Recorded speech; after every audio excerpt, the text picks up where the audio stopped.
पटना के इस इलाके में खुला नया वर्किंग विमेंस हॉस्टल। मात्र 3,000 में इतना सब कुछ। आप सोच रहे होंगे कि हम किस बारे में बात करें। पटना में कामकाजी महिलाओं के लिए एक नया हॉस्टल शुरू किया गया है, खासतौर पर उन महिलाओं के लिए है जो पटना में नौकरी करती हैं या फिर पढ़ाई के सिलसिले में यहाँ रहती हैं।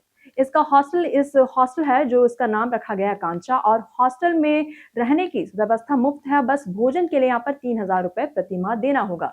इस शुल्क में सुबह का नाश्ता, दोपहर का खाना और रात का भोजन शामिल है। यहाँ रहने वाली महिलाओं को बाहर खाने या किराए के लिए चिंता करने की जरूरत नहीं है, क्योंकि हॉस्टल का निर्माण रूपसपुर आईएस कॉलोनी में किया गया है।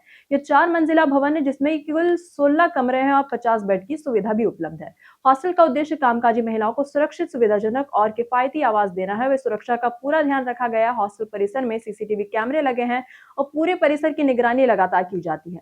हर कमरे में आरामदायक बेड लगा है और इसी के साथ साथ सुरक्षित लॉकर और ऑफिस या पढ़ाई के लिए टेबल कुर्सी भी है यहाँ पर। इसके अलावा 24 घंटे बिजली, मुफ्त वाईफाई और टीवी और म्यूजिक सिस्टम जैसी आधुनिक सुविधाएं भी यहाँ पर मौजूद है।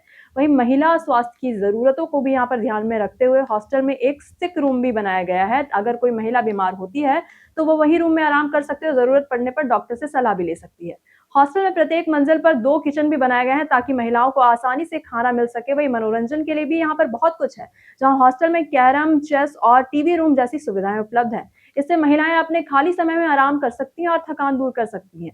वही हॉस्टल में रहने वाली महिलाएं सरकारी और प्राइवेट ऑफिस में काम कर सकती हैं और इसी के साथ साथ आराम से अपनी पढ़ाई या नौकरी कर सकती हैं। हॉस्टल में प्रवेश के लिए महिलाओं को यहाँ पर मासिक आय कम से कम 75,000 से कम होनी चाहिए। वही आवेदन की बात करें तो आवेदन पूरी तरह ऑनलाइन किया जाता है और पहले आओ पहले पाओ के आधार पर कमरे आवंटित किए जाते हैं। आवेदन के लिए जरूरी दस्तावेजों में कार्यालय का पहचान पत्र, नियुक्ति पत्र, वेतन स्लिप और स्थानीय अधिनायक का विवरण करना शामिल है। इसी के साथ साथ हॉस्टल के संचालन के नियम भी कड़े हैं, जहां स्टाफ में कुक और इसी के साथ साथ सुरक्षा गार्ड और हेल्पर शामिल है।